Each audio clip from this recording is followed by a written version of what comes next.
Halo, assalamualaikum warahmatullahi wabarakatuh. Perkenalkan, nama saya Alfida Purnama. Saya Nisa Atila. Di sini kami akan melakukan teknik konseling individual dengan menggunakan pendekatan CBT. Selamat menyaksikan.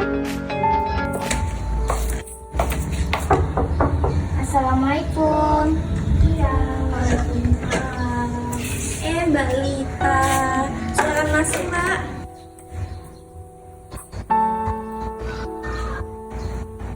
Mbak, langsung uang dulu. Iya, boleh, silakan duduk, Mbak. Selamat pagi, Mbak Lita. Selamat pagi Mbak. Sebelumnya tadi dari mana, Mbak? Dari kampus sampai ke sini. Oh, dari Saya kan udah jalan dulu.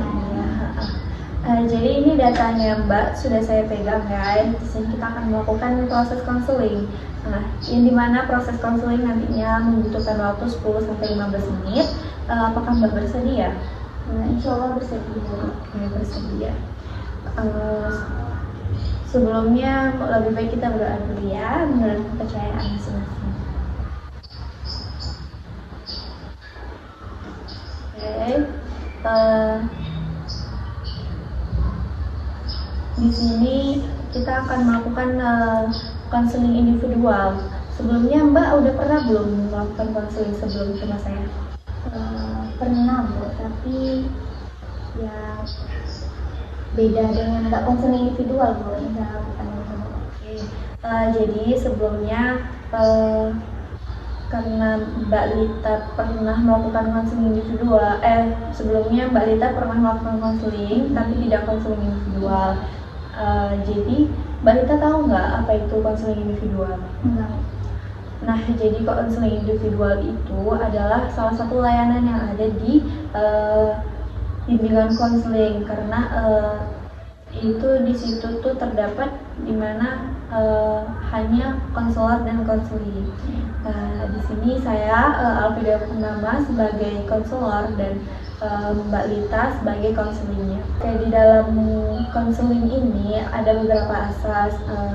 Dan salah satunya itu ada asas kerahasiaan, di mana semua data Mbak Lita, semua tentang privasi Mbak Lita, apapun masalah yang Mbak Lita ceritakan kepada saya, insya Allah akan saya simpan, tidak saya sebar luaskan.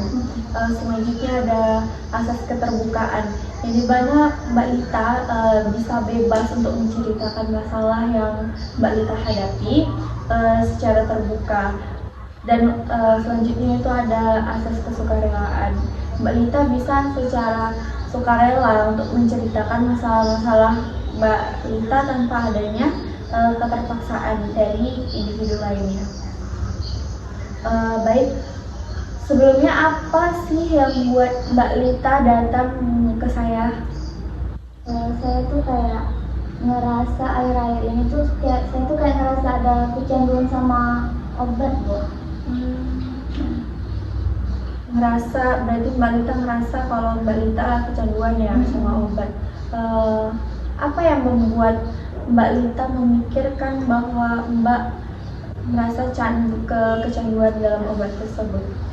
Kan saya akhir ini kan juga sering merasa capek, pusing, terus sulit tidur.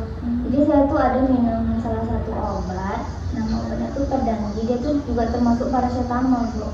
Jadi saya tuh kayak ngerasa saya tuh kayak sedikit demam, pusing, saya tuh minum obat itu Bu. Jadi saya ngerasa kayak kecanduan sama itu obat. Jadi Mbak Lita merasa kalau apapun yang Mbak Lita rasakan dalam tubuh Mbak Lita lebih mengandalkan obat tersebut ya. Jadi kalau nih Mbak Lita lagi nggak enak badan, tapi Mbak Lita nggak menggunakan obat paracetamol tersebut, gimana reaksi tubuh Mbak Lita? Belum pernah sih Bu saya nyoba untuk obat yang lain, soalnya saya udah terbiasa sama obat yang saya gunakan tadi. Jadi Mbak Lita merasa apa yang Mbak Lita rasakan setelah minum obat tersebut? Ya udah ngerasa aman sih Bu. Aman. Cuman iya kecanduan kalau apa-apa minum obat itu terus gitu. Kira-kira udah berapa lama Mbak Lita mengkonsumsi obat tersebut? 3 sampai 2 bulan lah. 3 sampai 2 bulan. Mbak Lita, dari kapan Mbak Lita merasa Mbak Lita sadar Mbak Lita itu kecanduan obat tersebut? Selama saya kayak ngerasa sakit itu ya Bu, ya sekitar kan saya minumnya selama 3 sampai 2 bulan ya, kayak akhir bulan ini Bu.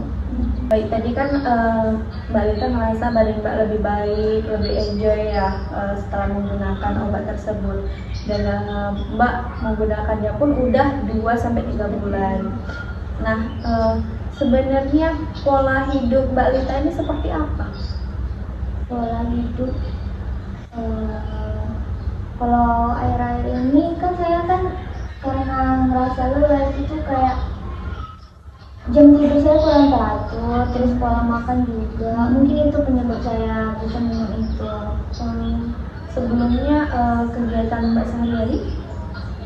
Ngampus sih Bu, cuman saya nggak ada ikut kegiatan lainnya. Yang pulang ngampus ya langsung balik ke kos, ngerjain tugas, kampus, ngekos, ngerjain tugas, gitu aja sih Bu.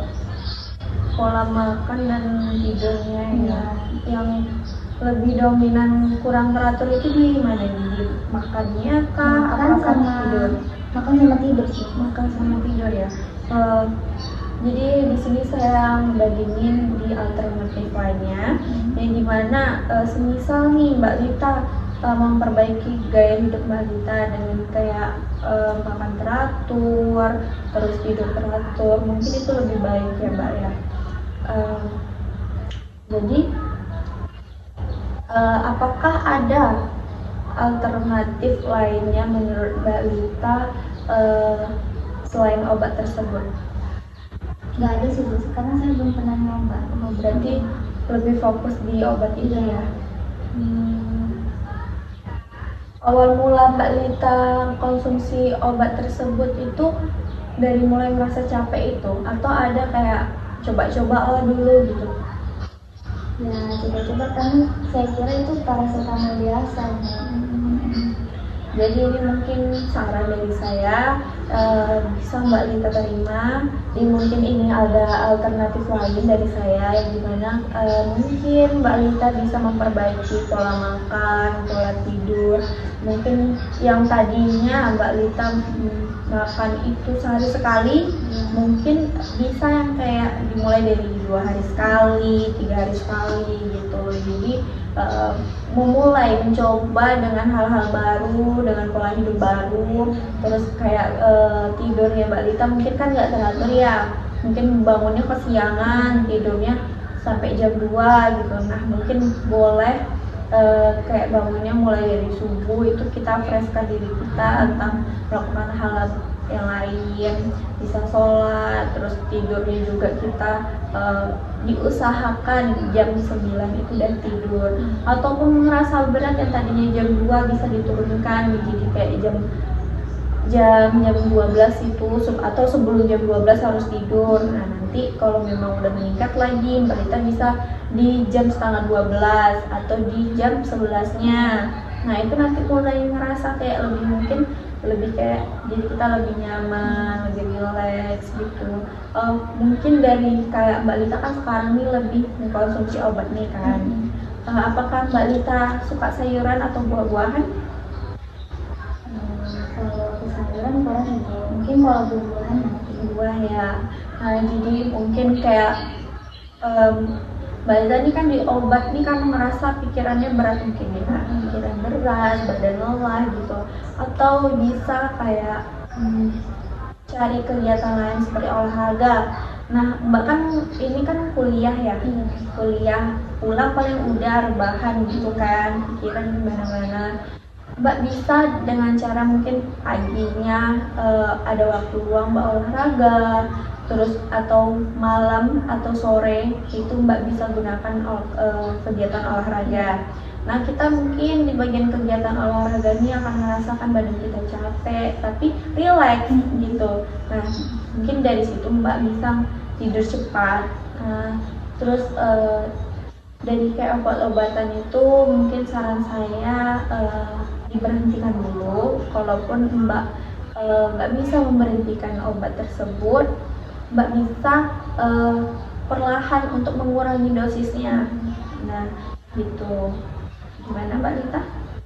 Jadi kalau misalnya saya kan masih mengonsumsi obat itu, kalau misalnya kayak mengkonsumsinya itu sikit-sikit, entah sesekali aja, itu berarti dikurangin aja, berarti kayak ibu bilang tadi, dengan hal kecil kayak pola makan diatur, pola tidur diatur, kayak sedikit demi sedikit. Kalau misalnya saya tidur jam 2, berarti jam setengah 12, terus kayak olahraga, berarti gitu ya.